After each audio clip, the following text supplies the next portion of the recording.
Welcome back to another weekly GMBN Tech Show. Coming up on the show this week, as you can see, I'm at Sea Otter here, so all the tech news is coming directly from here. We've got all the usual stuff for you guys, including some amazing bike caves and rewinds. And Tech of the Week this week is a very special prototype bike with adjustable geometry and a hidden shock.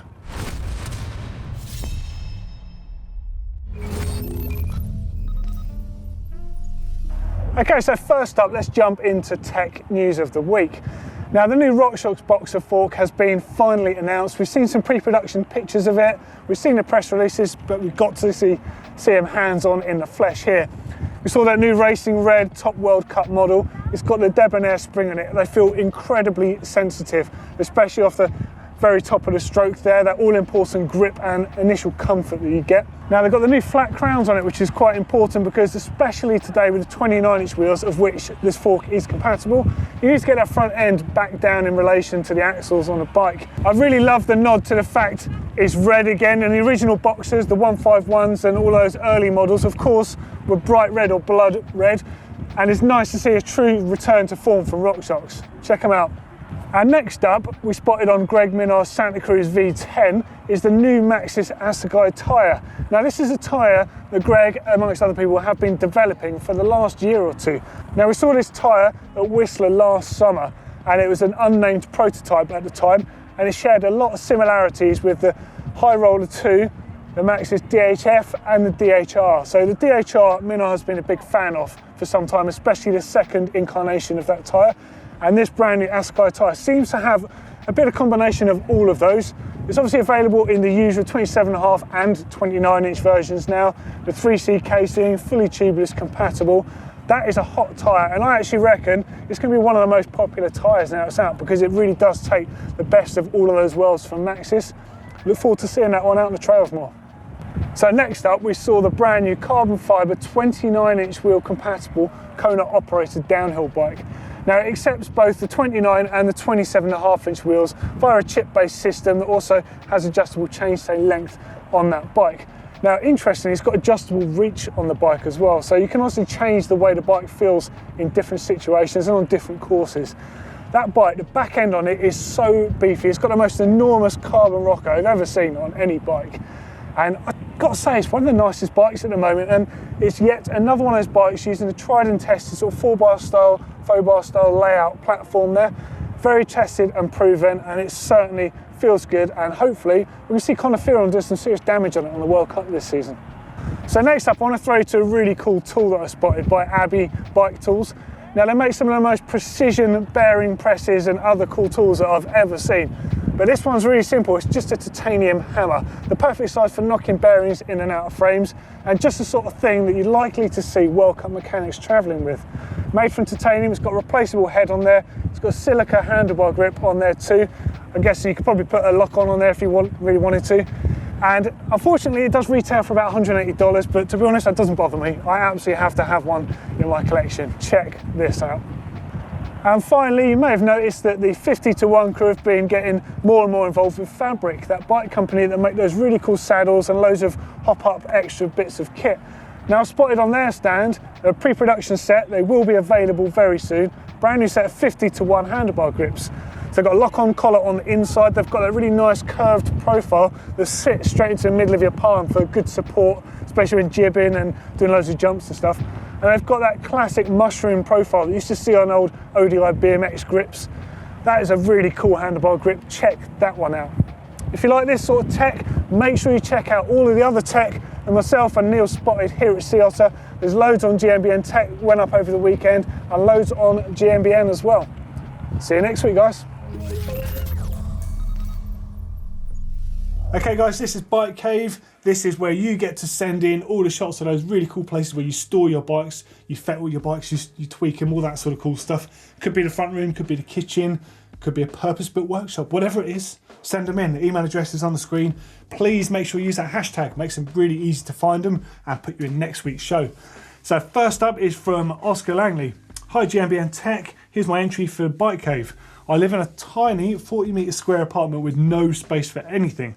So I custom built myself a chest to store 2 toolboxes, paint, spares and a whole host of other stuff. My bike lives in a communal stairway with about 4 locks on it. Yeah, you've got to look after that stuff. I like what you said there. It expands and it even has a dedicated work surface if needed. When not in use, you'd never know it was a mini garage. I'll tell you what, that's a really cool design. So you've got some good OSB board in there, just like the back of the set here. And you've got your record player on the top there with some Louis Armstrong vinyl. I'm a Louis Armstrong fan, very nice. And then the next shot, you've got it all open. You can see that's super organised on the inside. Hey, that's a really neat solution for someone who lives in an apartment or a flat. I'm quite into that. So I think maybe we should do something on how to maximise storage ideas for people. There's an idea for a video. Great stuff. Thank you for sending that in, Oscar. Well into that. Next up is from Callaway Cass. Here's my garage stroke bike cave. Getting ready for a brake flush and bleed on my Trek Remedy. Nice bike. Most of my bike tools are stored in the cabinets for safekeeping, and I frequent my local bike shop for advanced services. Note the kids' bikes am I inspired for playing the bike rack. Oh, you've got an inspired. Hey, that's a trick bike to have. Very nice. So into your sort of street trials. So that's a 24, isn't it, I think, if I'm right. I love your cabinets, by the way. They are super tidy and neat. Really, really into that. That's the look I really like, just keeping things neat and quite minimal, I guess. Yeah, nice. BMX on the wall. Really like the Trek, all in black, looking real tidy there. I can see it looks like a Karcher pressure washer up the top there. You've also got some sort of compressor. Hey, compressors seem to be really popular with people outside of the UK. I don't know why more people in the UK don't have them. Next up is from Marcus Smith from Matlock in Derbyshire. So, oh wow, you've got your place is loaded with stuff. So, what's that? Commercial Meta in there, Mode Echo. They've got a jet wash down the bottom as well. That's pretty good to see. Tell you what, if you really use that space well, because it obviously looks like, was it like a lean-to or something on the side of a house? Not a lot of room in there, but you've maximised that. It's absolutely crammed. And I think you've got a small bench down the back there, so you can just get everything worked on. Hey, that's nice. Nice little setup, Marcus. Thanks for sending that in. Final one this week is from Derek. Hi, my name's Derek. I'm living in Sweden and love your videos, both GMBN and GMBN Tech. Right on, Derek. Thank you for that. I'll make sure I spread the love with Martin and the other guys. I'm living on a 3rd floor in a 70 square metre apartment, but luckily I have my own bike cave up there. I don't have thousands and different tools, but I'm working on bikes by myself. Thanks for your help. And yes, I have trail cats. Yeah, I can see a cat sort of just in the wardrobe at the bottom. Hey, that's a really cool solution actually for hanging bikes up. I love the fact you've got all this stuff there, and the fact you've just got the doors open and the bike hanging up like it's up there with your clothing. And of course, penultimate shelf there at the top there has got the most important thing any biker needs, cable ties. Every time it's a winner. Definitely does it for me. You've got a computer there, so I guess you can watch some GMBN Tech stuff while you're working on your bikes. Nice Scott, by the way, well into that. And is that a Toe Peak tool station at the back you've got there? It looks like one, or something very close to it. Looks good, you've got all your tools in there. Neat and tidy. You've got a decent floor mat, always important when dripping oil and stuff all over the floor. Brake fluid, it's not going to be very good for laminate flooring, is it? Awesome, well done. Thank you for sending that one in, Derek. Guys, love seeing your bike caves. Thanks for sending them in. Let's see if we can start getting some video entries. Hi guys, welcome to Rewind. This is our retro section. Don't forget you can send in all of your retro bikes, retro stuff, or ask retro related questions about stuff you want to find out a bit about, where it came from in the first place perhaps. Let us know in those comments below. Use the hashtag Rewind or send them in directly to the email address on the screen. So first up is from Paul Palmer. I've just recently discovered GMBN channel and seeing the Rewind section inspired me to dig out my Proflex. Oh, this makes me smile. It was rescued from a skip where the previous owner had given it a liberal coating of black hammerite. Oh man, why would you do that to that bike? I got it set up and I was riding it, and then I decided it was just far too untidy. So I had it stripped, and in true shed style, I hand sprayed the main frame in British Racing Green, nice, and clear coated the forks and rear swing arm. The wheels were in the bike, STX RC hubs with Mavic 238 rims, which still perform well for XC duties. You might want to check the rims on the sidewall there, give them a little scratch and see if they feel indented, because old rim brakes back in the day with heavy use, they would sort of get pitted rims, and then eventually the rim would fail because you're actually braking on part of the structural part of the wheel. Another reason why I think that disc brakes are the future, and it's taken so long in other industries for it to sort of move across. So the rest of the parts on the bike are more modern. Most recently I've put DMR V12 magnesium pedals on there, and which replaced directly the old school DMR V8s. That's nice, you've kind of gone like for like. Travel is comically short and underdamped, but the bike still climbs like a mountain goat. As you can see, it's still put to use as I'd completed a lap of bull water before I took the photo. So that's really cool to see. Coil sprung front and rear. So that's one of the later ones. I think they're the no-lean shocks on there. Kind of hard to tell, to be honest, because it does look different from the original spec, but that crazy leading link fork design on there had a slightly J-Woods axle path on it from what I remember. So the initial part of movement would move back and up slightly. Apparently that felt amazing when hitting sort of square-edged sort of bumps. And then of course a single pivot out back, quite high just over the bottom bracket there. Fairly neutral feeling bike, very popular in the 90s, those bikes. Nice to see. Is that a rock ring on there as well? If it is, that's good to see. Haven't seen one of those for a while. So Hans Ray always used to have a rock ring on his bikes for bashing into stuff. Good things, those. So next up is from Connor Pearson. My name's Connor and this is my 1998 Giant 8750 in smoked chrome. It's completely stock other than the pedals. Wow, look at this thing. Super hard anodized wheels with Shimano cantilever brakes. Oh man, look how old school it looks. The top tube goes the other way on it. Man, that's really cool to see. U-brake down at the bottom with a shark tooth on it. I haven't seen one of them for years. So Shimano made a shark fin which went on the chainstay, and that was used if you get chain stuck on your particular bike. Chain stuck is what happens when a chain gets caught between the chainstay and the tyre, and it gets pulled in basically and pulls your chain off and can actually snap your rear mech. Now there was another version of that with U-brakes you'd get where the chain from the bottom when it's flapping around would get the same, would get caught in the brake. So there's a Shimano shark tooth which used to fit, basically just to stick with some sticky back plastic onto the bottom of the U-brake there. Anyway, nice to see that. Yeah, a giant frame. The frame finish looks stunning actually. Really nice. Nice to see that in a giant old Veta saddle. That's not too nice unfortunately, but retro is quite cool. So thank you for sending that one in. Next up, it's another Proflex. Wow. So this is from Dave Hogarth. Bought this Proflex in 95 and rode it stock for many years. Finally last year I dug it out of the garage and decided to give it some upgrades in place of the worn out parts. It's now got a Fox float out back, an unknown Manitou air spring fork. It looks like it might be a Nixon, I'm not quite sure. It looks like one. Avid disc brakes, race face bars, grips and stem. Just finishing putting it back together, and I just had a bit of a shakedown ride just to see how it felt. I've got some shifting issues, but it's getting there. You know, I think some of those earlier Proflexes did suffer from ghost shifting from some of my friends used to say about that. And ghost shifting is a phenomenon where there's so much movement in the back end of a bike that your outer cable moves, and it moves to an extent you can actually change your gears a little bit. So think about your cable routing if that's the case. That might be something to do with it. But yeah, really cool to see. I'm pretty sure that is a Manitou Nixon fork on there. Yeah, with a reverse arch, of course. Nice to see, and that's really cool to see you're still using it as well. Condition looks amazing, actually. Nice. Like it. Enduro as well, with the pump on the frame and a saddlebag. Nice to see. And do you know what else is next? Another Proflex. There's a Proflex off this week. So this one's from Marco in Surrey. Loving the show. Thought I'd send you some pictures of my bike, which I bought for new. Must be 18 years old, something like that. I've converted the front and rear shocks to springs. Of course, yeah, it used to come with those yellow sort of elastomer foam things. Then changed the pedal and the seat. Other than that, it's pretty standard. Magura brakes are still awesome and really powerful. Yeah, Magura did it right the first time round.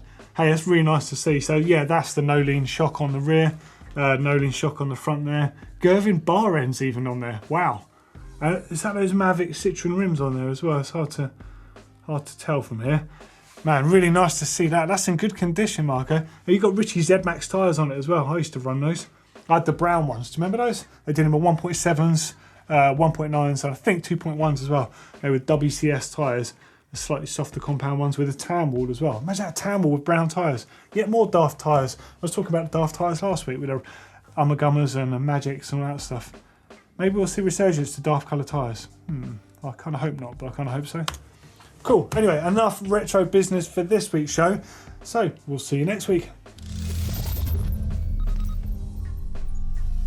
Welcome to Top Mods. This is the section of our weekly show where we check out all the modifications you guys have been making to your bikes.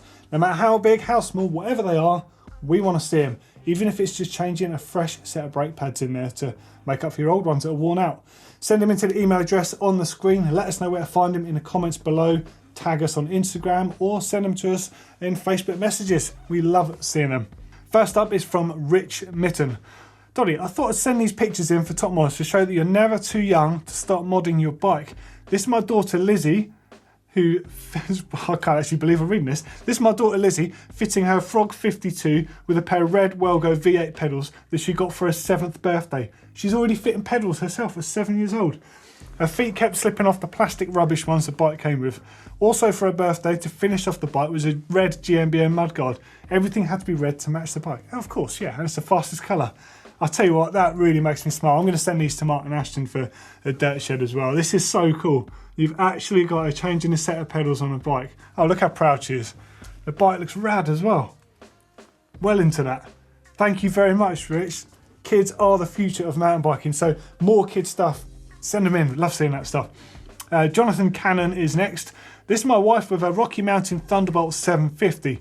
She likes purple, so we've got the Fox Heritage decal kit to change out the stickers on the shock and on the fork. Oh, nice, yeah, I see what you're doing here. We also changed the grips to purple race face lock-ons. We put a Thompson Elite layback post on there with a purple anodized seat post clamp.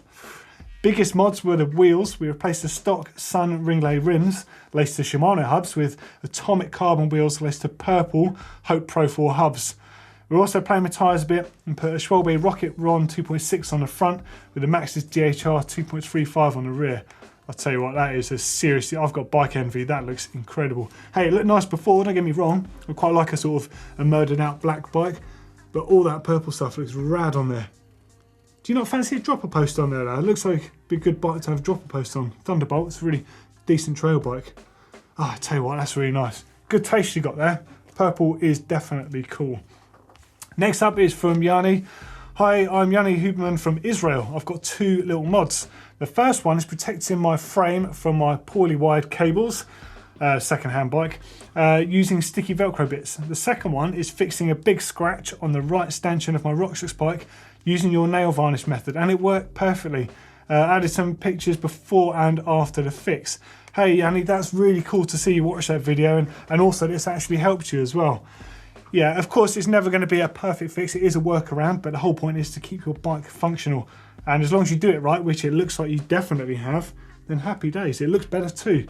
That's really cool to see. That's a wicked top mod.